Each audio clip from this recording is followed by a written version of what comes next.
Yeah, hey, buddy. Woo! That's right, ladies and gentlemen. It is the Anthony Joshua Francis Ngannou post show. Those are the victory horns you're hearing, and they sound not for Francis Ngannou, unfortunately. They sound for Anthony Joshua, who gets maybe the best win, not meritocracy wise, but the most impressive knockout you'll ever see in the second round. And we're here to talk about it, ladies and gentlemen. How's it going? I'm Jed Meshew. I'm not Mike Heck. Mike Heck has been being a trooper for us all day. He was doing the live watch party. He gets to, rest up because they got another watch party tomorrow. So you got me. I'm joined by Eric Jackman, one of our esteemed boxing lovers here at MMA Fighting. Accurate. And I'm joined by Mr. 3024 himself, E. Casey Leydon. Still rocking the hoodie. It's still cold in California. And you know who else is cold? Francis Ngannou, because he got laid out, ladies and gentlemen. The performance that many expected Francis would have against Tyson Fury, that's what we got tonight. It was not even remotely competitive. A second round knockout and 3 knockdowns in the fight. In the first round, Francis comes out, and honestly, the commentary team was stoked about it. He's like, hey, he looks more comfortable than he did against Fury. And then he makes the tactical decision to switch to southpaw, and almost instantaneously a right hand from Joshua comes right down the pipe, sits him on his ass.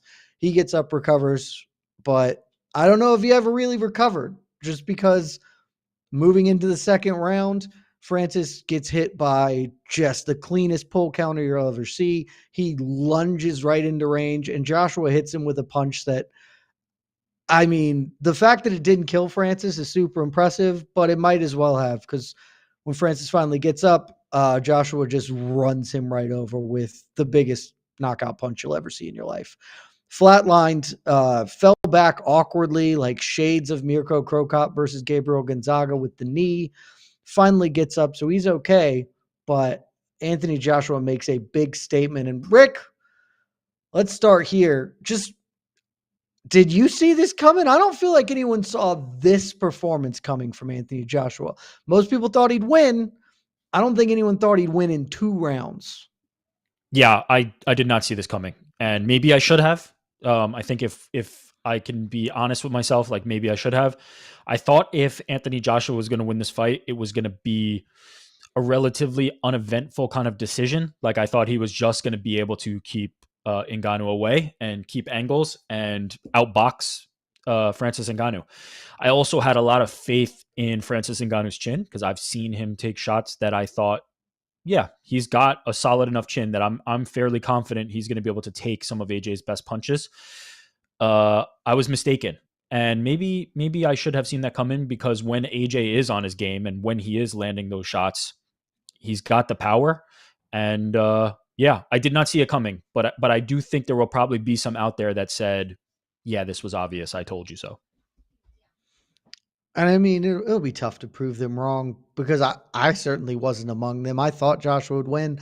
I had a pretty heavy position on Joshua. I also had a position on Joshua by decision because, like you, I thought Francis could take the punches. And to his credit, Francis took some big ass punches, but there's not a soul alive who's taking either of the 2 right hands that put him down, or even the right hand that put him down in the first round.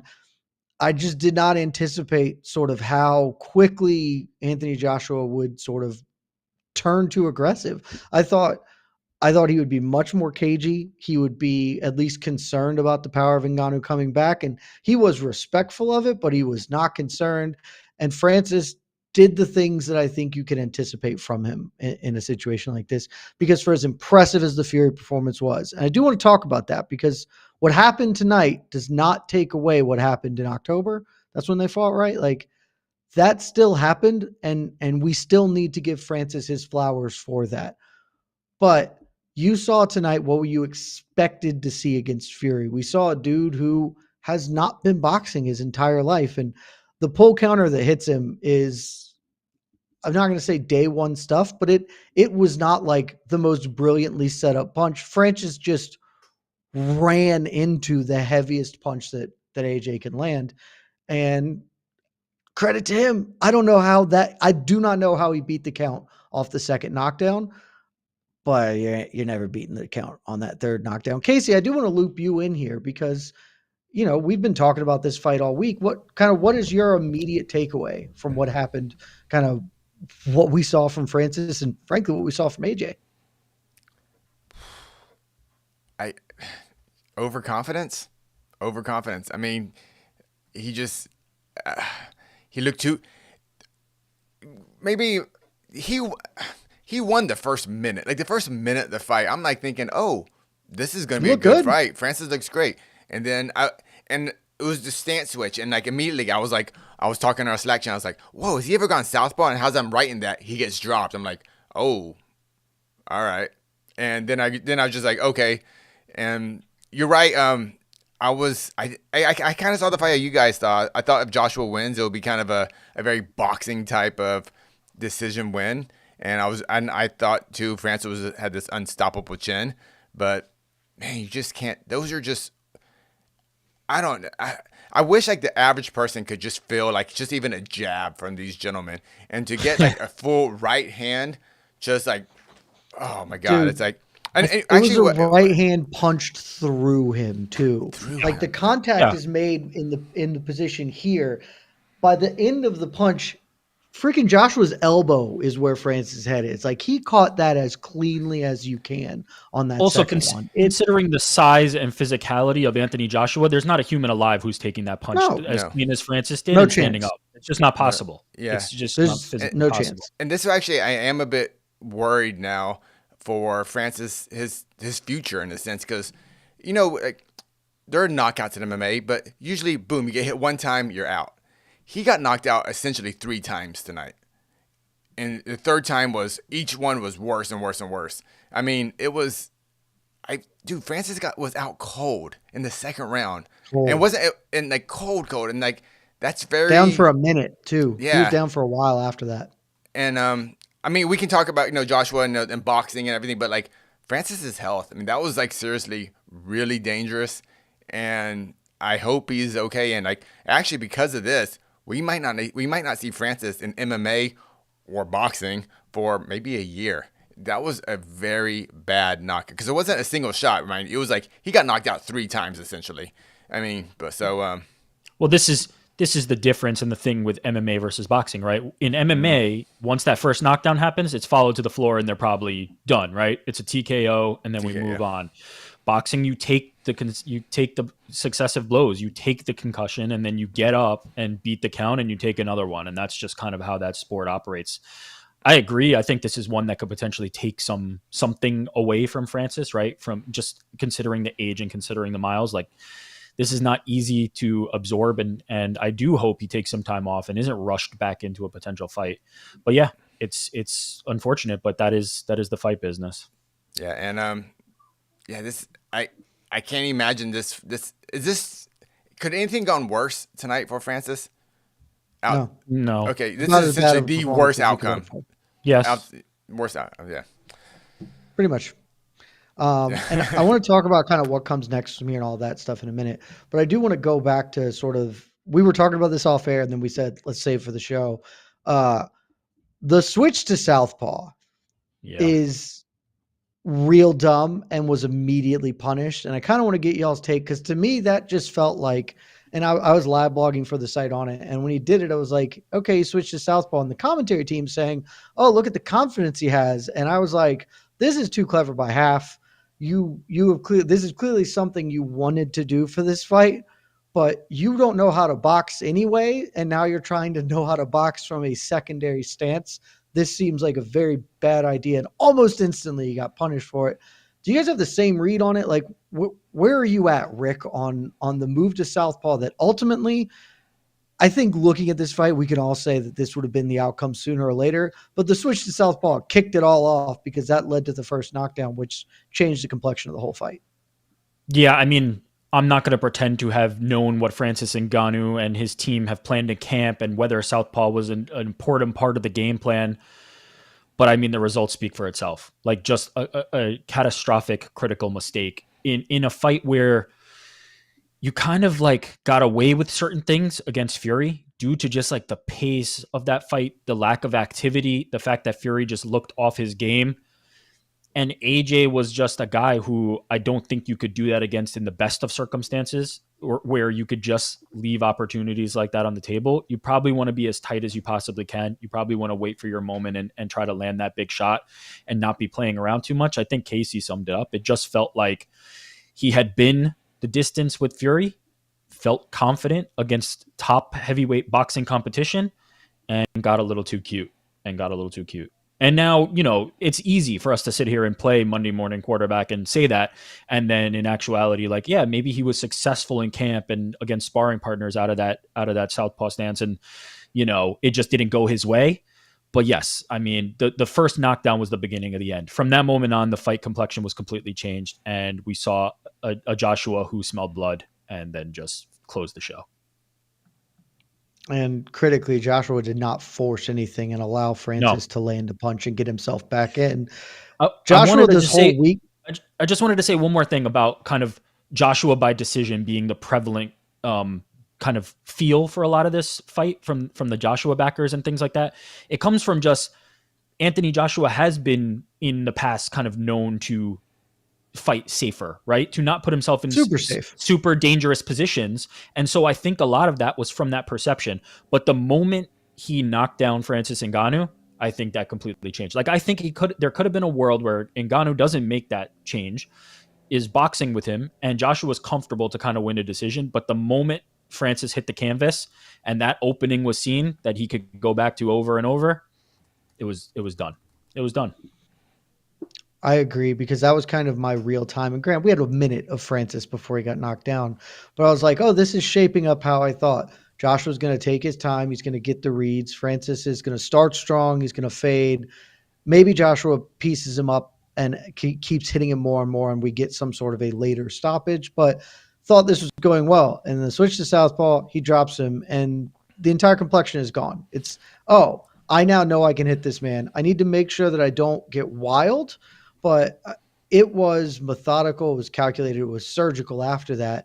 And Francis, on the other side of that, to me at least, and tell me, Casey, if you disagree, I thought he got so much more wild after the knockdown. He was jumping in, he was swinging huge shots from the outside, and he was doing some of that anyway because he's still not a boxer.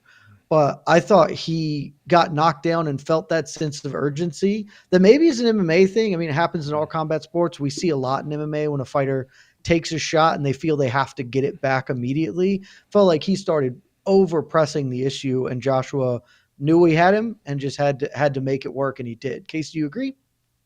Yeah, pretty much. Excuse me. When he got knocked down, okay, I was thinking, okay, granted, Francis Ngannou has one heck of a poker face. He got hit hard, but he kind of played it off. So I'm thinking, okay, that just woke him up. It is like 4 a.m. there, or 3 a.m. They've probably been in that locker room for like 10 hours or something. So I was like, okay, I was trying to be, because I wanted to see a good fight no matter what, just as a fan. But but kind of get it back. Francis got emotional and had to get it back, and that is just extremely dangerous when you just don't have the experience. And man, I mean, we're gonna hear a lot of this for a while, but there are levels to this, and that's all. There are levels to this, and you get punished bad in high level heavyweight boxing. You get punished really bad. Absolutely. Wait, real quick, Usyk's not a southpaw, right? I'm just trying to figure out, is Usyk a southpaw? I'm bad at remembering things like that. Yeah, I don't. No. I'm just trying. I really want to. I really want to know what Dewey Cooper has to say. Usyk is a southpaw. Yeah, Usyk is a southpaw. So why? What was Dewey? That's what I thought. I thought Usyk's a southpaw. Why would the guy that beat this guy twice? I mean, I don't know. I was just like, did they really think that? I just think Dewey Cooper and his camp, Dewey Cooper, Francis, they were just too freaking confident. I don't understand. Maybe, So look, to some extent, you can understand the confidence, though, right? Because one, every fighter has that sort of irrational confidence to them. And two, Francis has been repeatedly told he can't do this. And then he goes out and has the Fury fight. And at the time I said I thought Fury obviously did not take that seriously. That doesn't diminish Francis's accomplishment. I think in hindsight, it looks both that it's a better style matchup and Fury clearly was not dialed in. But what's that matter to Francis? All Francis and his team know is we've been told we can't do this. And we go in there and we do this. Now you guys are telling us we can't do it again. Screw you. Like, check the receipts, bro. And so, like, I can understand that confidence, even if it was extremely misplaced this week. Yeah. And also probably thinking he could take AJ's best shot. And turns out he can't. Probably thinking he can take AJ's best shot, but AJ can't take mine. And it turns out you can't take AJ's best shot. Probably nobody can take AJ's best shot, especially if it's as clean. Nobody's taking that shot. No. Yeah. Like, couple of questions about, because I mean, the big thing here is now where do we go from here? And I think there are several avenues I want to explore with y'all. And the first one is, where does Francis go from here? Was this, and to a lesser extent, was this a good or a bad night for PFL? Because do we think that this loss, the way it happened, does this get Francis back into a PFL cage next instead of a boxing match? And I guess let's start there, Rick. I don't know. It's hard because I think we all can acknowledge, right? With a win, it's boxing, right? There's no doubt. There's just no doubt. I could see a world where all of a sudden the opportunity to run back the Fury fight opens up and you have to take that if you're Francis Ngannou. So I don't know for sure if it's back to MMA, but the chances are very, very likely. Even if Fury were to lose to Usyk, there's a rematch clause and he would probably be tied up with that for quite a bit. So if you're Francis and looking to return anytime soon-ish, then it's probably got to be MMA, right? Because it seems like at this moment, maybe a boxing fight with Deontay Wilder, but I don't know how much appetite there's going to be for this after tonight. I think the Fury rematch is the only one that really seems like super viable, that would put him back in that same level of competition and make him quite a bit of money. So yeah, it's possible it's back to MMA, but it's also possible, like Casey said, like maybe it's time to just enjoy some of that money that you made in these first two boxing fights, take it easy, and then come back. Like, I don't know if I'm Francis Ngannou, I need to rush back to face Renan Ferreira. Like, that'll be there. That's not something that I need to rush back to. So maybe it's Francis sitting out on the sidelines for a little bit, counting some of that money that he made, and then kind of assessing the situation. See how Usyk and Fury plays out. See, when the rematch gets enacted and all those types of things. And then survey the field. I don't think he needs to make a decision now, and I think he'd be smart not to. So yeah, I don't know. I don't think it becomes clearer, to be honest. So I agree in principle with that. Certainly he should, if I'm in Francis' corner, he should not be rushing back to fight anyone. I don't care if the Fury fight, which will not open up, Fury and Usyk are fighting in May. They are rematching.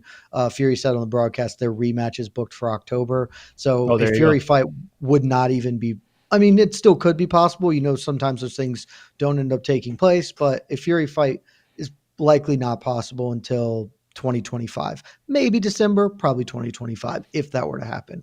If I'm Francis' team, I'm certainly saying sit out. But you did say one thing there, which I have a note on, Rick, and I just kind of want to go back to you and get your opinion, and then Casey, I'll throw to you here. Deontay Wilder, that is the fight that we have talked about. That was the fight we all thought would happen until the AJ fight sort of fell into Francis's lap. It's the fight that has the most steam behind it, or had the most steam. Does this knockout, like you said, you think that maybe the appetite's diminished? I would say so, but is it diminished for you? Because personally, I have no interest in seeing that next. It's diminished because I think we got a better assessment of Francis Ngannou's boxing skills. If I don't mean to be overly critical, because what Francis Ngannou did last year was special, and I will remember it very fondly in my journey. As long as I've been in combat sports, it was one of the top moments. But I think we got a better assessment of his boxing skills, and I'd rather see Deontay Wilder fighting boxers, and I'd rather see Francis Ngannou fighting MMA fighters. Like, that's just where I'm at now. It was a great run. He fought two of the best heavyweights of our era, and this one I feel like gave me a better look at, like, yeah, this is not Francis Ngannou's future. Casey, where are you at on the potential Wilder fight? Because again, there was a ton of momentum building behind that. Certainly, if he had even performed well against Joshua, I think that was on the table. For me, it's off. Rick, not interested. Are you now fully out on the two big dudes just chucking hammers at each other? If I'm Wilder, I am begging to fight Francis. Basically, I am like, please fight me. If I am Wilder, that is the fight he should absolutely be going for. As a fan and someone that somewhat cares about human life and Francis Ngannou's health, please do not take that fight. Take at minimum, please take a minimum 9 months off. 6 months for recovery, 3 months just okay. Let's get back in shape again. I mean, I know it's different, but this is almost equivalent to I don't know, just kind of equivalent to like when Matt Serra beat GSP in the sense that, when the rematch wasn't even close. And I think that's what we kind of got with Ngannou as far as a top level boxer. He had a great showing, caught Fury by surprise, but just reality set in. And I think one thing that we just didn't account for, and this has been said, I think Eddie Hearn said this a few times, was about we have tape. We have 10 rounds of tape on Francis Ngannou now. That is so vital to this right now. We know what we're getting. And we might get a better version of him, but we know what we're getting. And just so much credit to Francis Ngannou, to Anthony Joshua and his camp for just not BSing. They came prepared and they did the thing. They really did the thing. And no, but back to your original question, I do not want to see Francis fight a top level boxer. I want him to go back to the cage. That's what I want.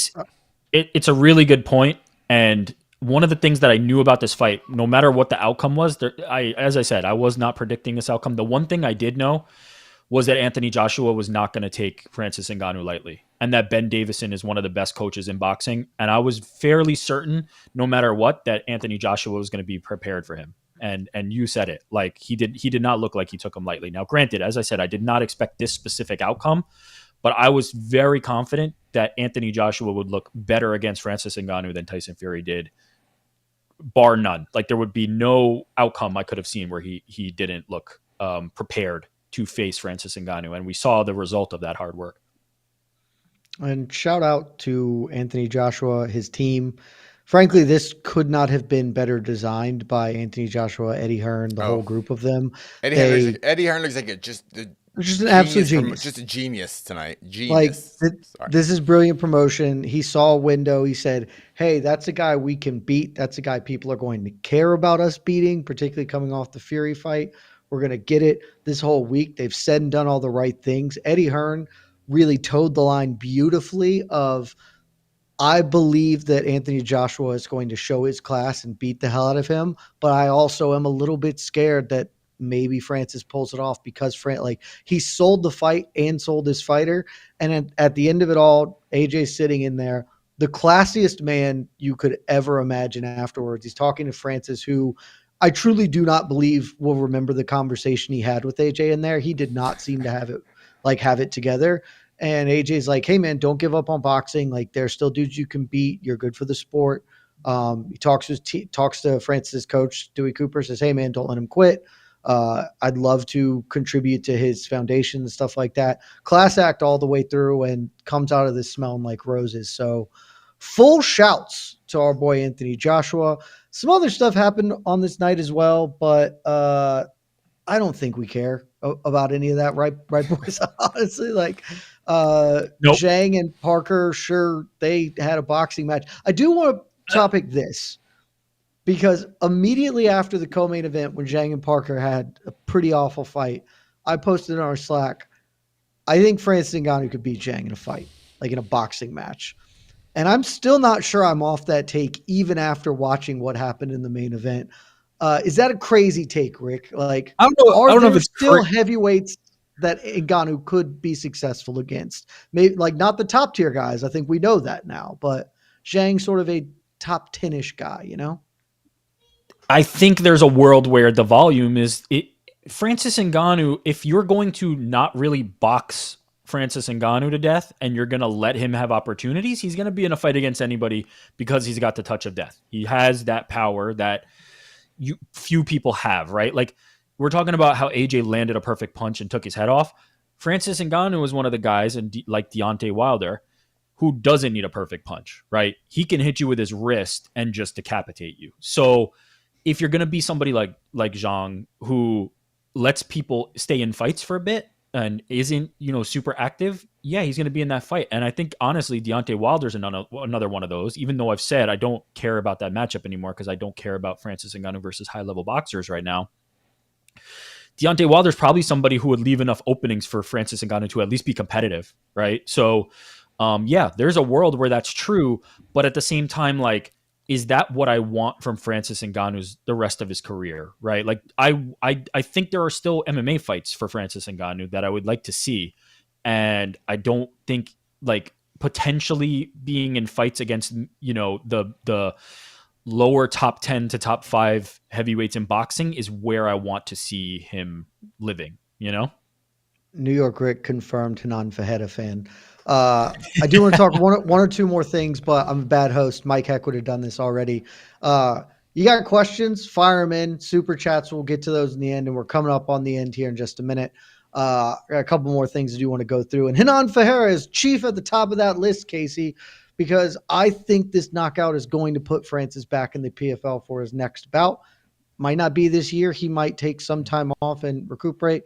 Hearn will clearly wait as long as he wants to. Does this at all increase your interest in a potential Hearn Fajeda fight? Because no, if there's one thing that man can do, it's be a big dude and punch real hard. It's the same amount of interest. We're just gonna probably see it sooner. Essentially, I'm not really interested. This doesn't increase your interest at all, really. Well, it increases it in the sense that I'm less interested in Ngannou boxing high-level boxers. So if you take away from that, then I guess it increases it more for the PFL. I thought the PFL was the biggest winner tonight. Outside of Joshua, I thought I think PFL Joshua was the biggest winner. Yeah. I'll give Hearn, I'll give you that one. Okay. They And got a third lot of place. money. They're going to get KO of the year. They're going to get to fight for the undisputed title. They're the winners. Yeah. But PFL. Well, PFL is the co-winner. How about that? Well played. Well done. Well played. Yeah, actually, Okay, but I'm Jed, just not interested. Sorry, real quick. Go ahead. Do we want Francis to go? I kind of know the answer to this already, but I want to put it out there. Go the Jake Paul route in the sense that I'm gonna face low-level journeyman guys Zero interest. Zero. But you understand what I'm saying, like kind of what Jake Paul just did in his last 2 fights. Yeah, I'm not interested in that with Jake Paul, and I'm definitely not interested in that with Francis Ngannou. Just put that out there. I mean, because that is a route. That is a route Francis could go. You're seeing the real boxer route that Jake Paul has kind of said. Wow, forgot about that. The real boxer route. I don't think that is a thing. I don't think that, like, would you consider Ryan Borland a real boxer? Like, I know he's a boxer. I know he has a boxer act, but that's not a fight that I'm interested in. Like, that is not I would rather see Jake Paul. Just uppercut a dude out of the ring. That'd be kind of cool. I just don't care. Jed, is what you're getting at, is what you're intimating, like, that Francis looks more vulnerable and he hasn't looked that way in a long time? Is that what you're saying in terms of like Hearn? Okay. Because to me, like, one of my first, my instincts were, wow, that was a horrible KO. Well, France is probably going to fight in the PFL. It's great for them. And then it was, I'm a little more interested in Hearn Fajeda. Like, I will still pick and believe in Francis Ngannou, but one, we have now seen the chin cracked. And yes, it was cracked by 2 perfect punches by one of the hardest hitters in heavyweight boxing that would have cracked anyone. But cracked is cracked. And the last time we saw Francis Ngannou take a loss that he was not prepared for, or not anticipating, was Stipe Miocic. And then his next fight out, Derek Lewis was the worst fight you've ever seen until you watched Carlos Esparza fight Rose Namajunas again. It was he was totally gun shy, and he talked about it. He's like, yeah, I kind of wasn't, I didn't really know how to react after having lost. This isn't the same. He's now lost before, but he's never been slept. Yeah. And he just got colded. and now he's going to go fight a 6'8". I mean, not now, maybe, because again, maybe this doesn't happen next. Maybe he goes back to boxing. I am legitimately now much more interested in that fight as Hearn can actually win this. I don't think he will, but I would have given him a 0.5% chance a week ago. And sitting here today, it's much higher than that. So for me, PFL came out great because I think that they now do have a compelling matchup for Francis. Do you not agree, Rick? I agree to an extent, but isn't the point of signing Francis Ngannou for Francis Ngannou to be that guy? Like, isn't the point not for him to be in competitive fights? Like, isn't the point of we took the best heavyweight that was on the planet from the UFC for him to like starch people like that? That would be my fear, right? Like, I don't want Francis Ngannou in competitive fights because now I've just signed an expensive guy to be as good as any of the heavyweights I already had. So it's almost a double-edged sword. Like, yes, you get a more compelling matchup potentially, but like, that's not why I just paid this guy a buttload of money, is to be in a competitive fight with Renan Ferreira. Like, I could have had another heavyweight do that for 1/15 the price. You know, it'd be interesting if Don Davis actually kind of switches the promotion on this and kind of goes, oh, we're going to show you that PFL heavyweights are better than UFC heavyweights. And actually, they want Francis to lose in a way. He becomes the guy on the way out. There's a world. Yeah, the guy on the way, yeah. Don will not say that going in. If Hearn does it, he will say that coming out. He will say, look, Francis Ngannou is a great partner, a great champion, but you guys have been out here saying UFC is much better, and look at what we just did. Like, he was forged in the crucible of the season, like, and the toughest tournament in sports. Like, and that's just good promoting. So I'm okay with it. Yep. I'm glad you brought up the Derek Lewis fight, because I forgot the timeline. I forgot that was after the Stipe loss, correct? It was immediately after the Stipe loss. Yeah. And Francis has even come out and said, it was my first loss. I didn't really know how to react. I just didn't have it. I had to figure it out again. And this is the first time he's ever been knocked out in that bad a fashion. And maybe his chin does. I assume his chin is taking a dent from this, because how can it not? Mm-hmm. And again, still think he beats Ferreira, but am I crazy though that you almost don't want it to be competitive? Am I alone? Like, am I overthinking that? Because I feel like the money that you invested, it to be competitive, but you want it to seem competitive. You want like the Eddie Hearn. You want this fight for Francis in PFL where it's, this is more interesting. People are more involved, and actually he's going to run the hell over him. Like, and I think there's very much a world where that is now in play for PFL. Obviously, if Hearn comes in here and uppercuts him and Francis is done, that's tough scenes for our boys. Yes. But I think they're in play in a much better way than they previously were. So can we just acknowledge that Eddie Hearn as a promoter is like God tier, like A plus, whatever the highest possible tier, S tier is, like, that dude is next level. His ability to talk out of both sides of his mouth and kind of make you believe both, he's just incredible. And he did it with this fight, as you said many times. He said, AJ's going to kill him, but I'm terrified. And you believe him in both scenarios. He's just A plus. He sells it so well. His appearance on the MMA Hour when he's talking to Errol and he's like, I believe that AJ is going to put on the best performance you've ever seen. But there's a piece of me that is like, I don't know. This man keeps doing the impossible. And it's just like, you hooked me. I got one more question for you two, and then we'll throw it to the peeps. So peeps, firing your questions into the chat. We'll go for a little bit after this, answer your questions, and then we're out of here because we still got another big fight tomorrow. My last question for you before we hit to them, boys. Over, under 1.5 more boxing matches for Francis Ngannou before he hangs up the gloves. Rick? Jeez. Under. Casey? There's too much money out there. I'm going to go over. The money. I don't know. I'm glad you guys went opposite, because I can see both. Prior to this fight, if you had given me over under 2.5, I would have smashed the over. A loss like this, if he takes one more fight and it's against Deontay Wilder, or it's the Fury you mentioned, Fury dusts him up, I don't know what the appetite will be for him after that. There are certainly diminishing returns if this is the way you lose. So I think I'll take over just because I'm why with you, Casey. There's too much money, but that's tough. Tough ass.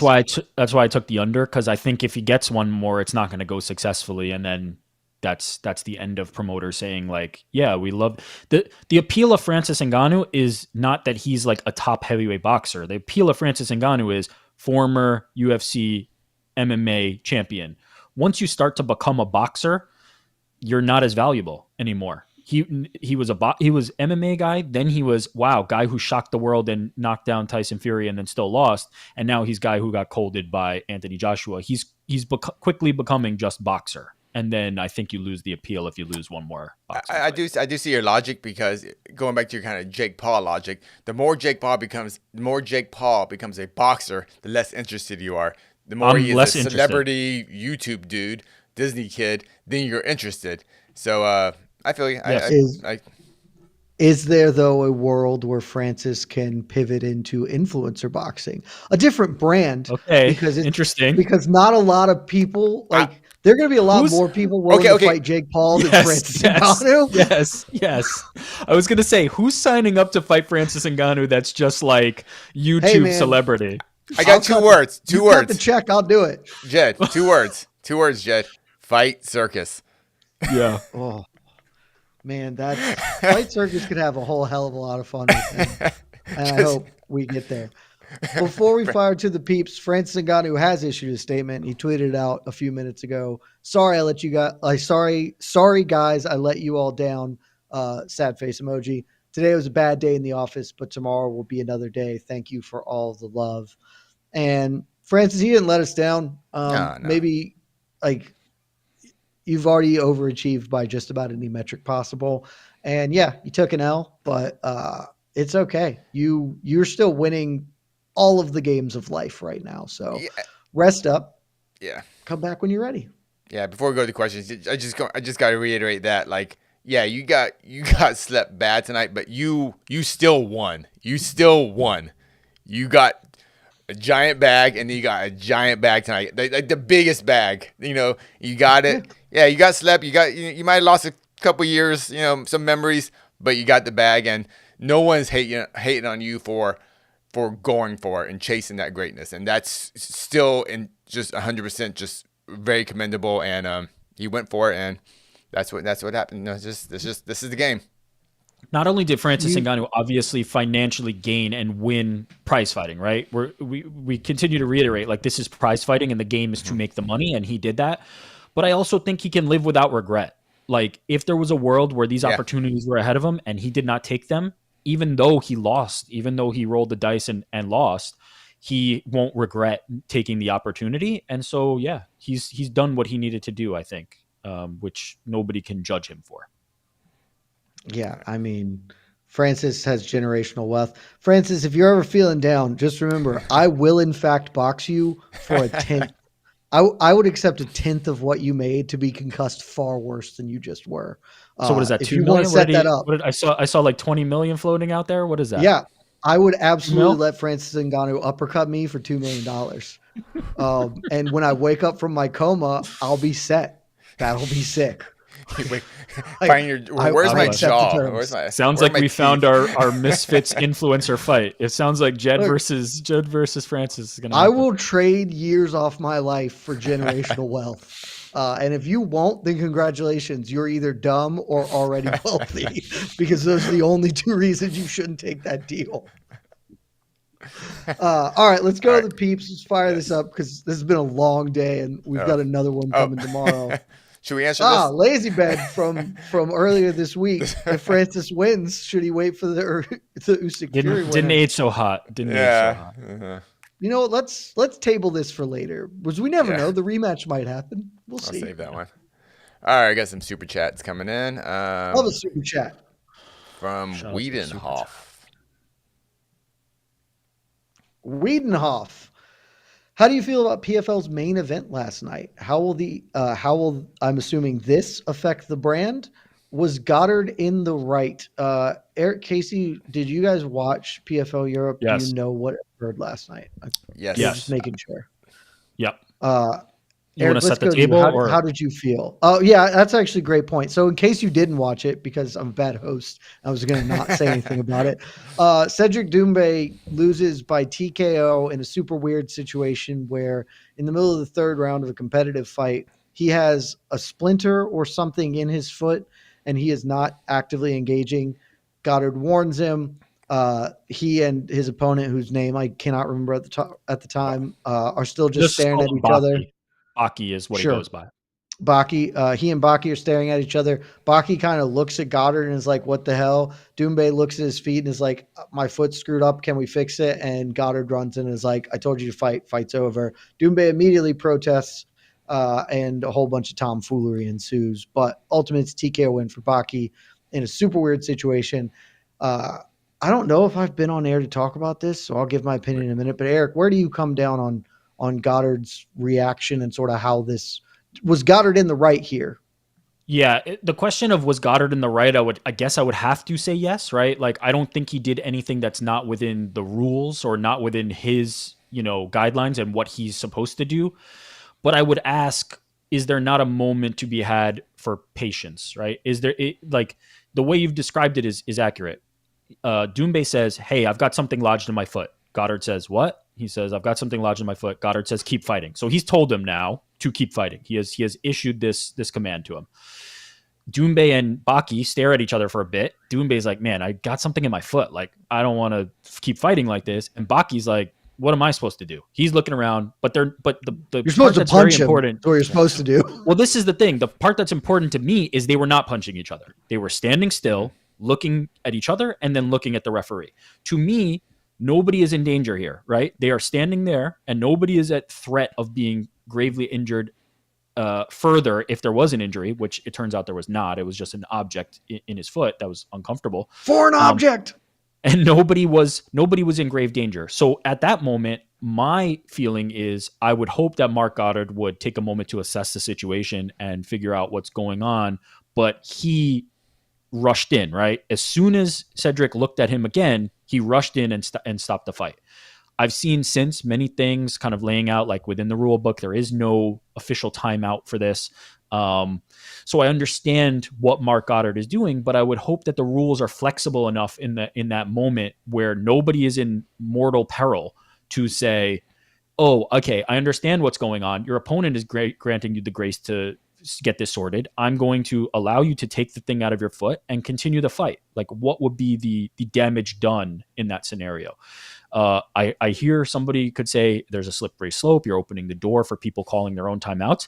People have tried that before, and most of the time it doesn't go so well. All the time. People try to call their own timeouts all the time, and it doesn't go so hot. This was a real opportunity where nothing bad would have happened. His opponent would have gained nothing, and we could have just sorted this out and continued what was at that point a tied, even fight and turning into a good fight. So I'm not going to blame Mark Goddard. I don't think Mark Goddard should shoulder any blame here, but I don't love the outcome and think that there needs to either be something put into the rules to reflect this, or there should be more flexibility in the rule to be able to say, yeah, we can fix this quite easily and nobody is losing an advantage here.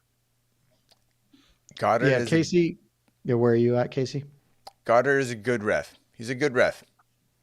He effed up this situation. That's all. To me, he just effed it up. Yep. It was a foreign object in the cage. Most likely it came from someone's shoe because cameramen, corner guys, the refs, they're all wearing shoes around the cage. So someone dragged in either a sliver of metal, whatever. It got stuck in Doumbé's foot.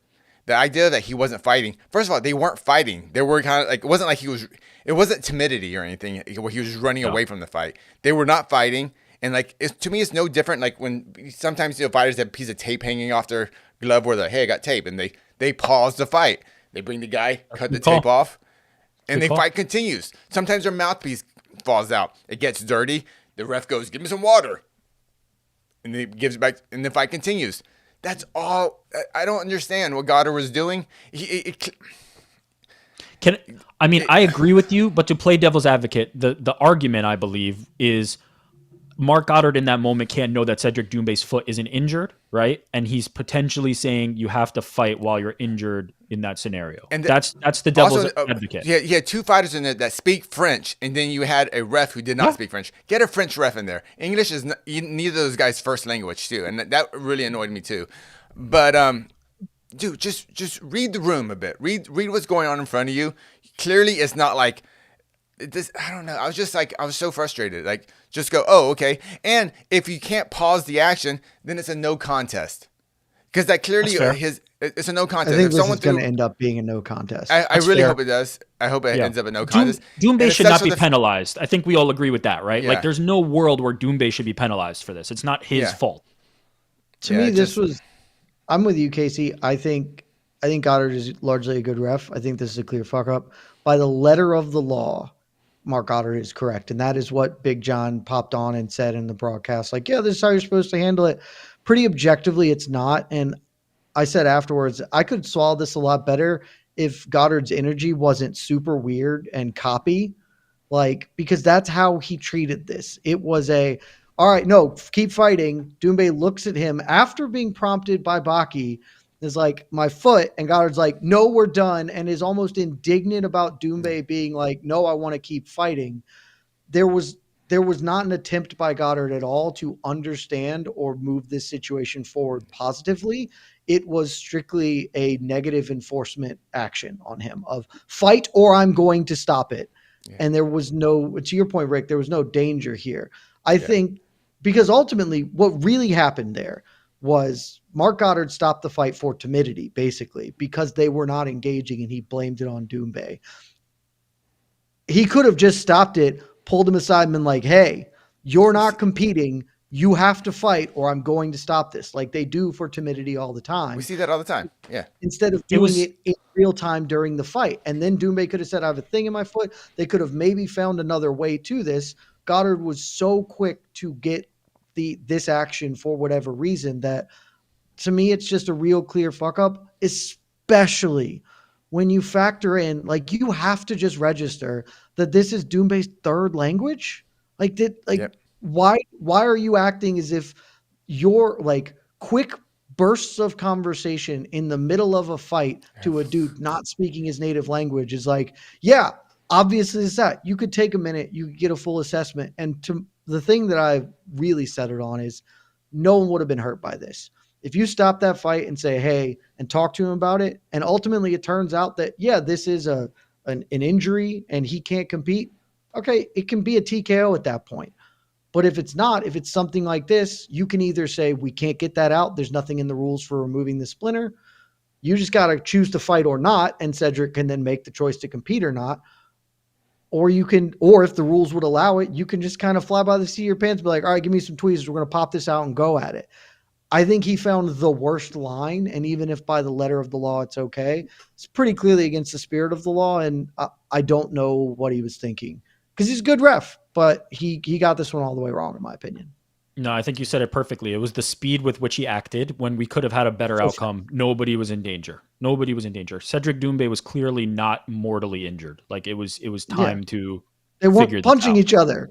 They're standing, staring. They're standing and staring. Yeah. There was no reason to rush in there. To your point, you can call it the same way. There can be a TKO if you give it a minute and go, yeah, that's a TKO, but it didn't need to be done right that second. And the crazy part was, like, when actually Goddard stopped the fight, it was Baki that actually stopped fighting first. It was Baki that was telling the ref. Baki stopped him to call him, and I still don't understand. Like, it was actually Baki that stopped the fight, and like, I was like, Baki stopped the fight. It wasn't even Cedric. I think so Baki just respects Doumbé and was just like, I want him to have his foot. Hit him.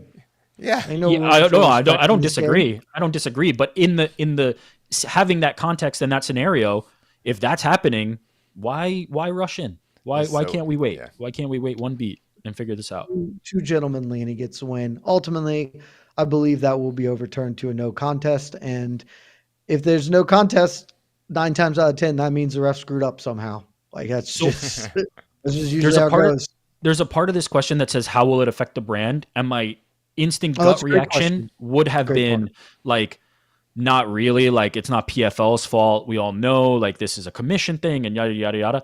But I obviously run and manage the MMA fighting social media accounts, and I pay attention to things that are going viral on social media. every single tweet that went viral after that main event was a French person writing this would never happen in the UFC, that this was low budget PFL stuff. And that's unfortunate because I don't believe it to be true. Like it has nothing to do with that. Mark Goddard wrestles in the UFC all the time. But there are potential consequences for stuff like this for a brand, which is unfortunate because PFL has, I mean, maybe you could argue there's some culpability because they didn't manage the people's feet in the cage well enough, but that would be very hard to do. But yeah, there's potential damage done, unfortunately, because of this scenario. I think we can all say here, obviously PFL has no hand in this and should not be taking heat, but I did see a lot of tweets about that. And that's unfortunate. It's not good for the brand. How about that? It's not good. It's not good. No. And a night they sold, I don't know, just call it 15,000 seats. 15,000 seats to see a PFL event. And then everyone walks out of the arena like that. Not good for the brand. Yeah, that's the big one, Casey. It was a night that was fantastic for them. That crowd was as live as you can ever imagine. Cedric Doumbé's a star, and everyone's leaving feeling real hard done by. That crowd was livid about what occurred there. So tough night for them overall. Thanks for the super chat, Wiedenhoff. Yeah. We have another super chat also talking about the PFL, but I think it's about the PFL tonight. How does PFL feel about this outcome from Sleeto? Casey, let's start with you. We've touched on this a little bit. I think that because like me, I think that this is probably ultimately good for them. I think you're on the same boat, right? Publicly, they're like, oh, tough loss. Internally, this is great news for PFL. This is just great news for PFL. That's all. Now the conversation is Francis going to box ever again? Versus, if he would won tonight. Is he ever going to fight in the PFL? Yeah. So the conversation's changed now. And now we're talking about Hearn Ferrer. You got more interested in Hearn Ferrer. So that's all. So it's a great night for Joshua, a great night for Eddie Hearn, a great night for PFL. I agree. Rick, is it 3 for 3? I'm more tepid. I'm somewhere in between where I do agree that like internally the PFL is probably going, yes, we got our guy back. But I keep going back to my initial feeling, which is you probably wanted his first post-UFC loss to be in the PFL and not to be in the boxing ring and not to have been colded like this and to be able to take advantage of his first loss and build somebody off it and not just be a continuation. Because if he now loses to Hearn Ferrer, you're in dire straits with all that money you just spent on Francis Ngannou. It's not looking great for that investment. So I believe they think they're getting their guy back and it's a win. And if it all goes perfectly as they hoped and planned, which things rarely do in MMA, then probably it will end up being good for them. But if that chaos gets introduced and he loses, and now he's looking at having gotten slept like this in boxing and potentially slept like that in MMA, because I don't see another outcome where Henan wins, I don't think that looks so hot. I don't think that looks so good. But they have to get him back to figure that out. The alternative is he boxes forever and just never fights for them. So all things considered, it's some kind of like middle ground is my feeling. Like it's not great for them and it's not terrible for them. Yeah, not an abject win, but they certainly gained at least something tonight. Which is his presence. At bare minimum, they get him probably, which I think is some kind of win. What's going to be interesting. Look, had he won, it would have been a full loss for PFL. It'd be hard. It'd be hard. Yeah. Yep. What's going to be interesting to me is how the PFL though is going to repackage Francis Ngannou now because unfortunately there's not going to talk about this one. Huh? There's not going to talk about this. Yeah, this fight didn't happen, but the Fury fight for sure happened. Yeah. Essentially, yeah. I think you can convince enough people that was boxing. This is MMA. I think you can very cleanly kind of make those lines, right? You can say, "Hey, we've got the best MMA fighter heavyweight MMA fighter on the planet," and you just start using that type of terminology and talking about that. How did maybe take me back in time a bit? But how did the UFC and Dana handle Conor losing to Floyd? Great effort, because remember that the fight was so different though. Yeah, it was just that fight still had a ton of the Tyson Fury Francis stuff to it too. A little bit, yeah. It's like, it was good because it was a standing TKO and people thought Conor won the first round and looked good and He hit him Floyd once. is the kind of boxer that the way he wins, if you don't know shit about boxing, looks like lame and like a coward or whatever. So there's like, yeah, look, he did way better than people thought. Floyd said he'd knock him out in the first round. He made it 10. Also, what we have to remember is that was the one, right? That was the first one. That not the first time an MMA fighter had ever stepped into the boxing ring, but the first time anybody of that caliber at championship level had just crossed over and fought somebody of that comparable level in boxing. So it being the first, I think there's a lot more grace, right? Now we've gotten a different part of that conversation. Plus, also the most important part of that is Conor didn't fight in the UFC for like a year after it too, Yeah. because his next fight was Habib, and that didn't happen forever because he beat Eddie Alvarez in 2016. He boxes Floyd in 2017, and he fights Habib in 2018, like over a year later. And it right was of Conor. It was 2018. Connor's back. Yeah. He did what? Okay. End of 2018, right? Like it was a while. It was a long October. while. Yeah. It was October of 2018. It was a Connor's back because he had made $100 million, and there was Conor to never have to fight again. He made $100 million, and he already vacated the belt, and there was the whole Conor Habib thing. So it was very like the boxing thing was a side quest at that point. Yeah. That's why I think Francis has to be gone for a while. Basically, that's why I don't I think expect he to should see be gone Francis. for a while because he just got slept. Yeah. Yeah, me too. Let the brain take some time. Since we're talking He's about sitting on all this money. Like the same thing you just said about Conor. Like you don't need what is the rush back? Believe me, Henan will be waiting there for you. I promise he will be waiting for the biggest payday of his life. I promise. You can do the PFL thing, like PFL Africa thing, and get to do that. That'll be great. Yeah. Thanks, Leydon. It's great super chatting with you. Since we're talking about feelings. From Kowloon City, how is Dana White feeling tonight? A lot of sentiment of this out there. Dana White is trending on my For You Twitter right now because I clicked it and it's everybody doing the same thing, like doing a celebratory GIF. This is Dana White right now or whatever.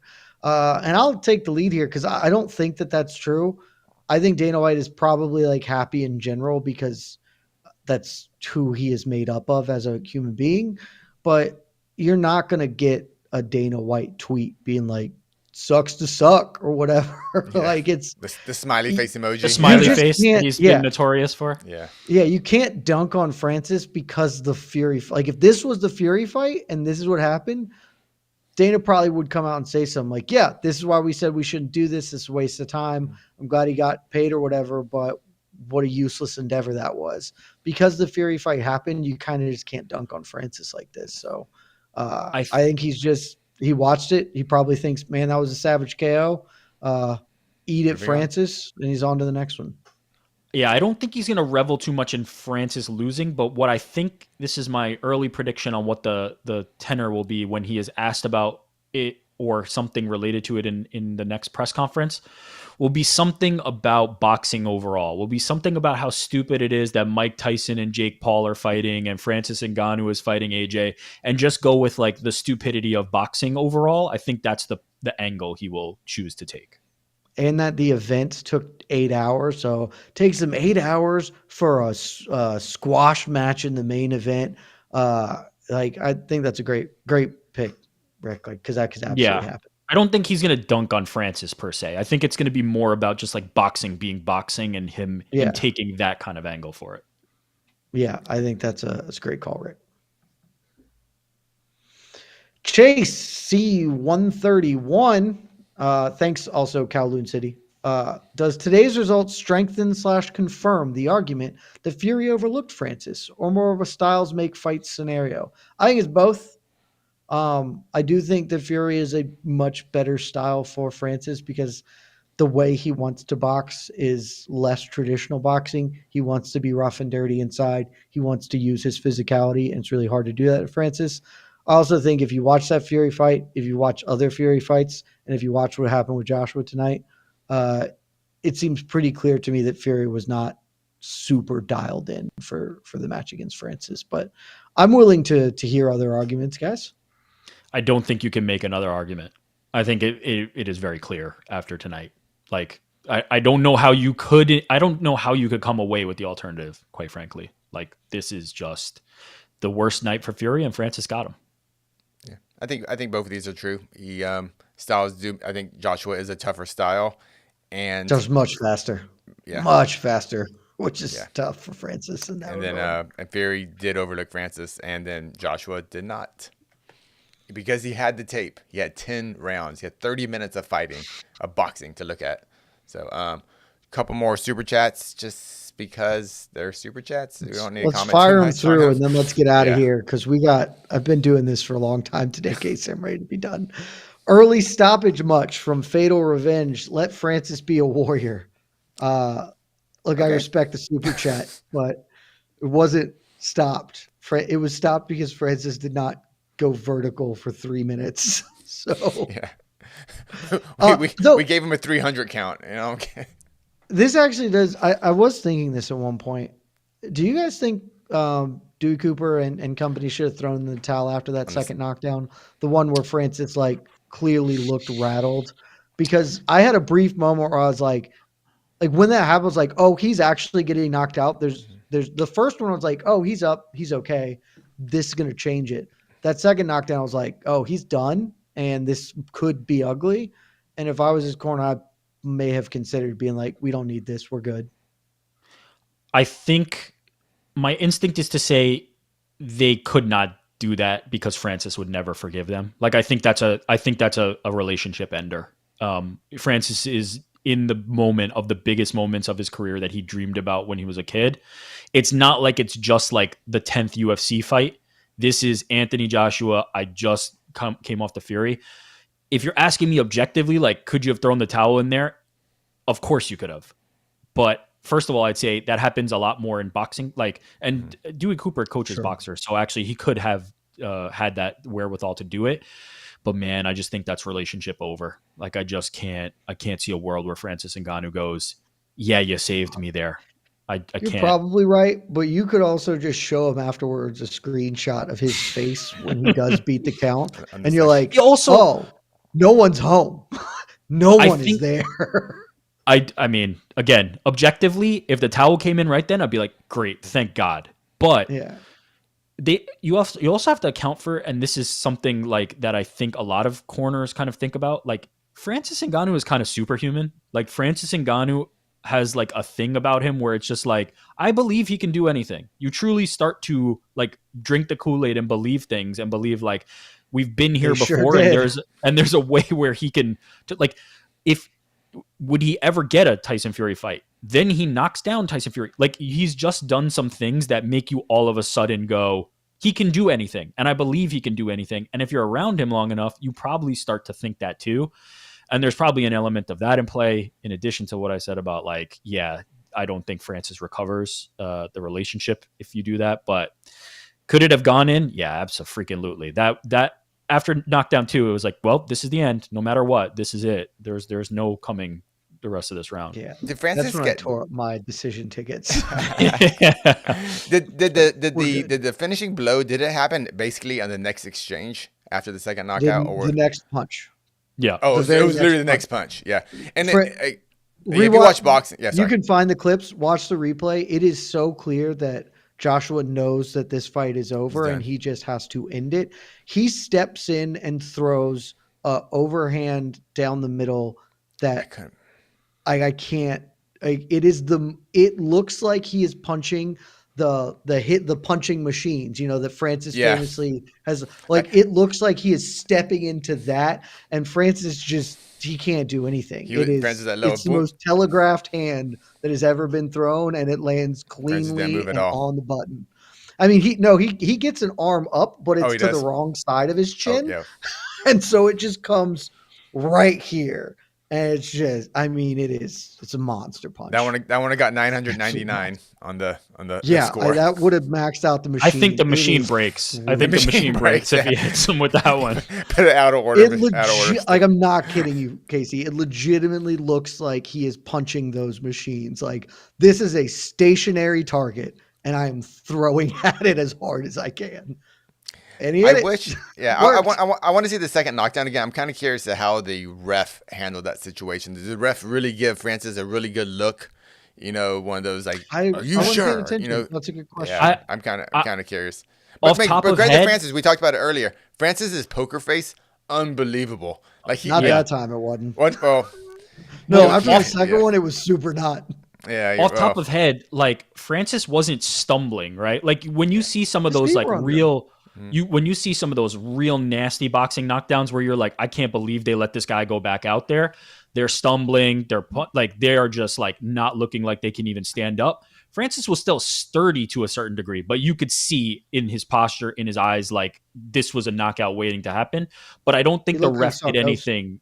Yeah, I don't think the ref did anything negligent there. I don't think he Yeah. didn't give it a good look. Like Francis was standing up straight, put his gloves out, like he was ready to look like he was going to fight, but man, it did not look like he was ready to fight, like from a seeing a ghost perspective. Yeah, it was tough. I mean, I'll be pretty surprised if there's a better knockout of the year in boxing this year. Yeah. Terrence Leverett, I think over in Freaky Friday, him with that pick they took. Sad time, boys. Look, you live by the monster punch, you die by the monster punch. It's a great one, Terrence. That's funny. Joey, MMA lost a little today, sadly. I don't think so. I don't agree. It lost some if you thought that Francis going over was proof that MMA is a superior combat sport. It's not. They're just different. They're just different sports with very different skill sets. And you do some boxing in MMA, but it's not even remotely the same. Listen to Francis talk heading into this fight. He gave an interview with Kamaru Usman like earlier this week where he's like, yeah, what I've learned in boxing is MMA is easier. Like boxing is hard. I have to do a bunch of stuff I've never done. It's entirely different kind of training. It's just not something I'm used to because it's fundamentally a different sport. So I think this was the outcome we should have expected. It just got delayed because of the Fury magic. All right. And our last super chat, because, I don't know. People are like. Miguel Correa. Seriously, why does Jed look AI generated? Can Again, you explain I'm taking this as a compliment. What does this mean? I truly don't understand it, but I'm taking it as a compliment because every AI generated photo is like overly pristine, and I've never once thought of myself like that. So hell yeah. I almost hope that he never explains it and it just becomes this gimmick that he great bit. continues to super chat into and just asks. I'll never show my fingers on camera just so we can keep the bit alive. And that's it. Casey, hit the music. We've been here for a long time talking about boxing, and we get to do it all again in like 20 some odd hours. I don't know. We're going to be doing this again tomorrow night, the UFC 299 post show. I guess that'll be like 28 hours. But we'll do the pre-fight Q&A. We've got a watch party. We got coverage on MMAfighting.com. We got all the bells and whistles for 299. Great start to the weekend. New York Rick hanging out to my left as I'm looking at it, but I'm not actually sure if that's broadcast left or not. That's Casey Leydon. Those are some balloons with Ricky. I'm Jed Meshew. It's been an honor and a privilege. Francis, we still love you. And we love you all. Good night, everybody.